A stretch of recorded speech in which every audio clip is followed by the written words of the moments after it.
की पैदाइश सुबह सादिक के वक्त, रात का अंधेरा खत्म हो रहा था, दिन का उजाला तुलू हो रहा था। और उस वक्त अल्लाह के नबी अलैहिस्सलाम की पैदाइश का होना ये अल्लाह की तरफ से एक ऐलान था, एक पैगाम था कि अब दुनिया का अंधेरा खत्म होने वाला।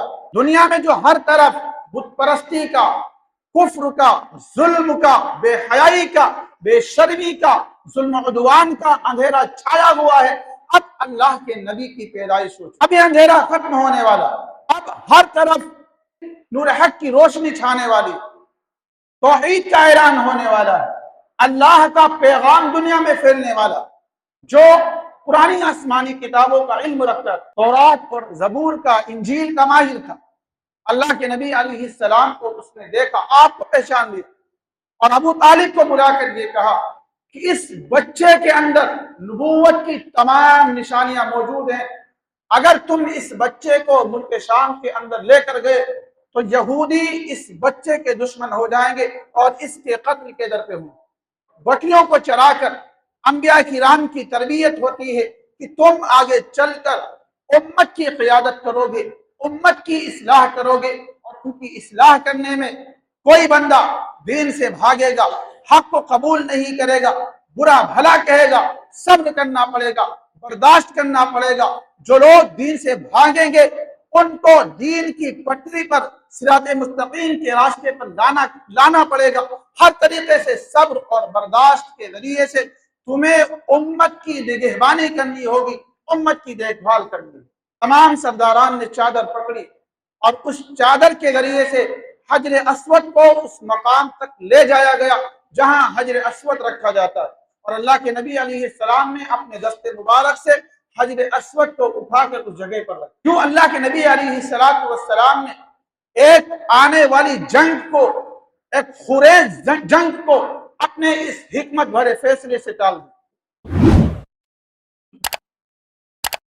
आने वाला जो महीना है इस्लामी महीने के लिहाज से बहुत ही मुबारक महीना है, रबीउल अव्वल जो आने वाला महीना है, क्योंकि उसी महीने के अंदर अल्लाह के नबी अलैहिस्सलातु वस्सलाम की आमद हुई। आज आप लोगों के सामने अल्लाह के नबी अलैहिस्सलातु वस्सलाम की जिंदगी के ताल्लुक से कुछ कहने की कोशिश करूंगा। यूं तो हमारी और आपकी ये ताकत नहीं है कि अपनी इस गुनहगार जबान से अल्लाह के नबी अलैहिस्सलातु वस्सलाम की तारीफ और तौसीफ कर सके।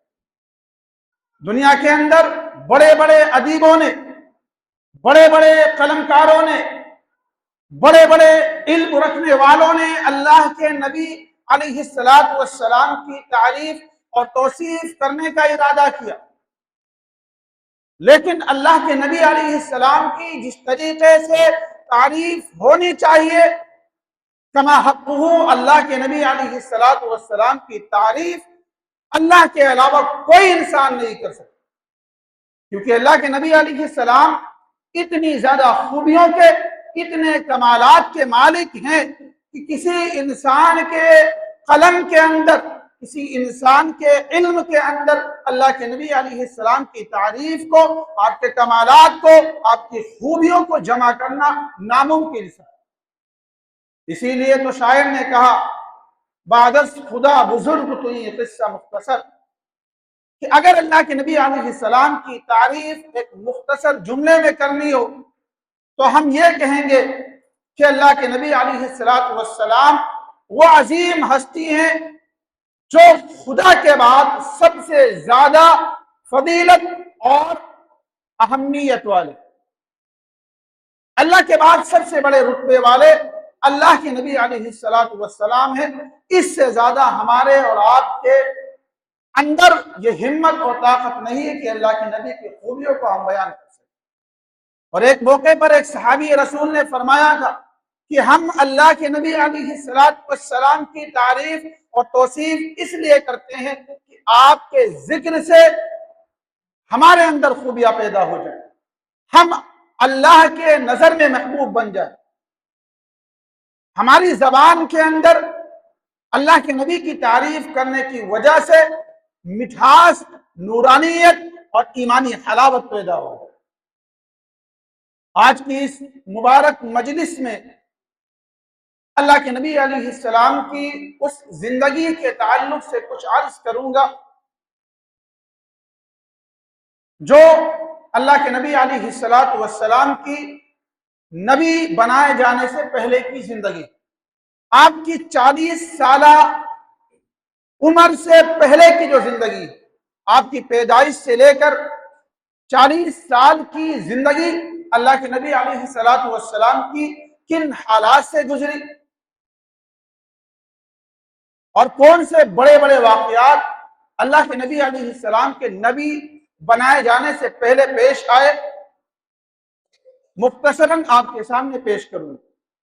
अगर आप लोग गौर से सुनेंगे और दिल में उतारने की कोशिश करेंगे, यकीनन आज का यह मुख्तसर पैगाम आपके लिए बहुत कीमती होगा, क्योंकि अल्लाह के नबी अलैहिस्सलाम की सीरत तय्यबा को, आपकी जिंदगी को, आपके बचपन को, आपकी जवानी को, आपके ऐलान नबूवत के बाद वाली जिंदगी को, आपकी हर तरीके से जिंदगी को जानना, पढ़ना, उसका मुताला करना, उसको सीखना, उसको अपनी जिंदगी में उतारना हर एक मुसलमान के लिए जरूरी है।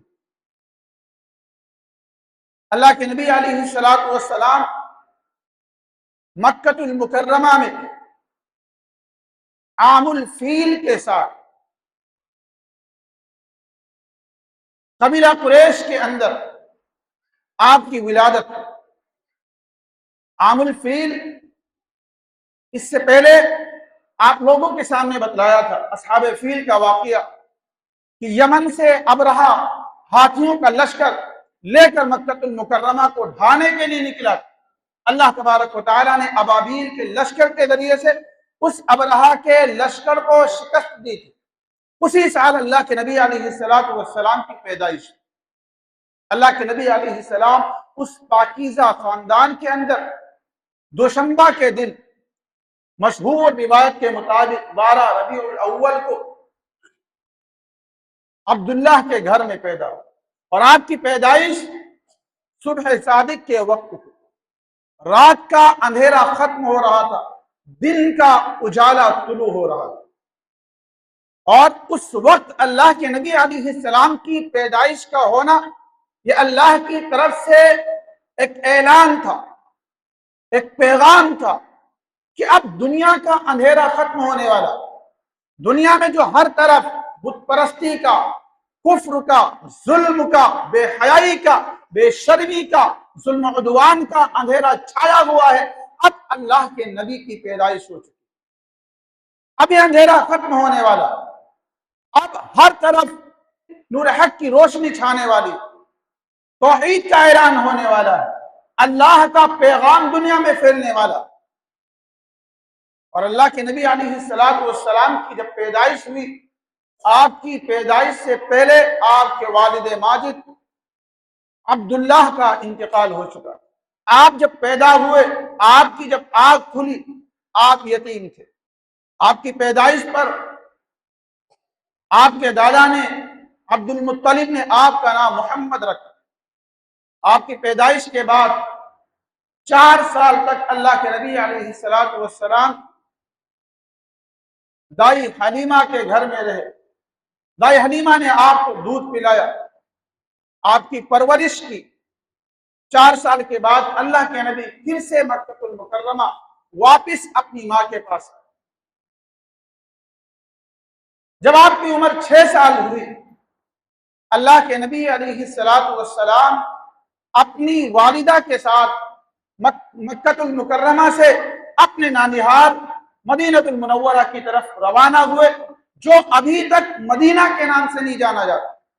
मदीना नाम अल्लाह के नबी ने रखा, उससे पहले उस शहर को यस्रिब कहा जाता। अल्लाह के नबी यस्रिब की तरफ रवाना हुए। मदीना से आप जब अपने घर मक्कतुल मुकर्रमा वापिस आने लगे, रास्ते में मकाम अबुआ में अल्लाह के नबी अलैहिस्सलाम की वालिदा का भी इंतकाल हो जाए। आपकी उम्र 6 साल थी, आपकी वालिदा का इंतकाल हुआ। अल्लाह के नबी मक्कातुल मुकर्रमा में एक खादिमा के साथ पहुंचे। आपके दादा अब्दुल मुत्तलिब ने आपकी कफालत की, आपकी परवरिश की। 2 साल के बाद 8 साल की जब आपकी उम्र हुई, आपके दादा का भी इंतकाल हुआ। अल्लाह तबारक व तआला दुनिया वालों को यह बतला रहा था कि इस बच्चे की हर तरह से परवरिश मैं करूंगा, इसकी देखभाल मैं करूंगा, ये मेरे साये में परवान चढ़ेगा, इसको दुनिया और जहान का इल्म मैं अता करूंगा। आपके दादा का इंतकाल हुआ। आपके चचा अबू तालिब ने आपकी कफालत 8 साल की उम्र से लेकर आपकी जब उम्र 50 साल हुई, तब तक अबू तालिब ने आपकी कफालत। जब अल्लाह के नबी अलैहिस्सलाम की उम्र 12 साल हुई, आप अपने चचा अबू तालिब के साथ मुल्क के शाम, जिसको आज सीरिया और फिलिस्तीन का जो इलाका है, उस वक्त वो मुल्क के शाम कहलाता है। मक्का वाले तिजारत की गरज से शाम का सफर किया करते थे। अबू तालिब ने भी तिजारत की गरज से शाम के सफर का इरादा किया। अल्लाह के नबी की उम्र उस वक्त 12 साल की। आपने भी अपने चचा से उस सफर में जाने की जिद की। अबू तालिब अपने इस भतीजे से बेपनाह मोहब्बत करते थे। अल्लाह के नबी को साथ लिया। रास्ते में एक मकाम पर आप ठहरे। एक राहिब जो पुरानी आसमानी किताबों का इल्म रखता था, तौरात और जबूर का, इंजील का माहिर था, अल्लाह के नबी अलैहिस्सलाम को उसने देखा, आपको पहचान लिया और अबू तालिब को बुलाकर ये कहा कि इस बच्चे के अंदर नबूवत की तमाम निशानियां मौजूद हैं। अगर तुम इस बच्चे को मुल्क शाम के अंदर लेकर गए तो यहूदी इस बच्चे के दुश्मन हो जाएंगे और इसके कत्ल के दर पे होंगे। लिहाजा अगर इस बच्चे से तुम मोहब्बत करते हो तो इसको मक्का वापस भेजो। अबू तालिब ने आपको मक्का मुकर्रमा वापस भेज दिया। अल्लाह के नबी अलैहिस्सलातु वस्सलाम ने बचपन में जंगलात के अंदर बकरियां चराई और अल्लाह के नबी अलैहिस्सलाम का खुद फरमान है कि दुनिया में अल्लाह ने किसी ऐसे नबी को नहीं भेजा जिसने बकरियां ना चराई। हर नबी ने बकरियां चराई। और बकरियां चराने में हिकमत क्या है? अल्लाह अपने नबियों से बकरियां क्यों चराता? बकरियां चराने में हिकमत और राज पोशीदा है। अल्लाह अपने नबियों से बकरियां इसलिए चराता है, उसके अंदर सब्र की, बर्दाश्त की ताकत पैदा हो जाए, क़ियादत की सलाहियत पैदा हो जाए। क्योंकि बकरियां का एक रेवल होता है। कोई बकरी रेवल से निकलकर इधर भाग रही, कोई उधर जा रही, कोई दूसरे सिमत जा रही है। अब बकरियों का जो चरवाहा होता है, प्यार से, शफकत से, नरमी से, क्योंकि बकरी इतना मजबूत जानवर भी नहीं है कि उन पर सख्ती की जाए, उनको मारा पीटा जाए। अगर आप उनको मारते पीटते हो तो उनका नुकसान होगा। लेकिन बकरियों की आदत है, एक जगह ठहरती भी नहीं है, इधर उधर भागती रहती है। अब बकरियों का जो चरवाहा होगा उन तमाम बकरियों की देखभाल करेगा, उनको रेवड़ से निकलने नहीं देगा, बिछड़ने नहीं देगा, तन्हा नहीं होने देगा। क्योंकि अगर कोई बकरी रेवड़ से अलग होती है, भेड़िया उसका शिकार कर ले। ठीक इसी तरीके से बकरियों को चराकर अंबिया किराम की तरबियत होती है कि तुम आगे चलकर उम्मत की क़ियादत करोगे, उम्मत की इस्लाह करोगे। और उनकी इस्लाह करने में कोई बंदा दीन से भागेगा, हक को कबूल नहीं करेगा, बुरा भला कहेगा, सब्र करना पड़ेगा, बर्दाश्त करना पड़ेगा। जो लोग दीन से भागेंगे उनको दीन की पटरी पर, सिराते मुस्तकीम के रास्ते पर लाना पड़ेगा। हर तरीके से सब्र और बर्दाश्त के जरिए से तुम्हें उम्मत की निगहबानी करनी होगी, उम्मत की देखभाल करनी होगी।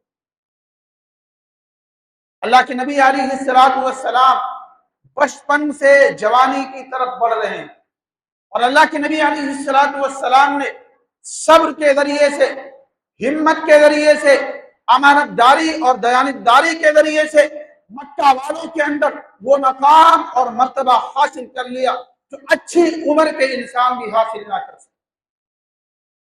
अल्लाह के नबी अलैहिस्सलातु वस्सलाम को अल अमीन अस्सादिक का लक़ब मक्का वालों की तरफ से मिला। मक्का वाले आपके पास अमानत रखने लगते, आपको सादिक सच्चा और अमानतदार कहते थे। आपकी अमानत और आपकी दयानत का शोहरा सारे मक्का में हुआ। मक्का के अंदर एक खातून रहती थी जिसको अल्लाह तबारक व तआला ने बेपनाह दौलत दी। इतनी दौलत कि तिजारत के काफिले मक्का से दीगर ममालिक में रवाना किए जाते। जब अल्लाह के नबी अलैहिस्सलाम की अमानतदारी का शोहरा मक्का मुकर्रमा में गूंजने लगा, उस खातून ने अल्लाह के नबी को बुलाया और आपको अपने काफिले का अमीर, अपने काफिले का जिम्मेदार बनाकर रवाना किया कि अगर आप इस तिजारत में हमारे साथ शरीक होंगे, हम आपको भी नफा देंगे, आपको भी अपने मुनाफे में शरीक करेंगे। अल्लाह के नबी अलैहिस्सलातु वस्सलाम ने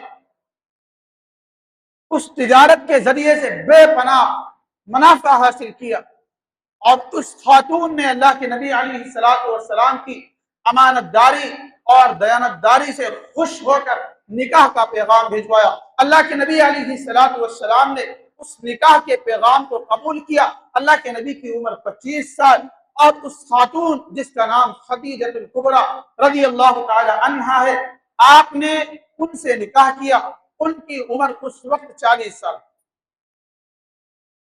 अल्लाह के नबी अलैहिस्सलातु वस्सलाम की उम्र जब 35 साल हुई, उस वक्त मक्का के अंदर खाने काबा की इमारत बोसीदा हो गई।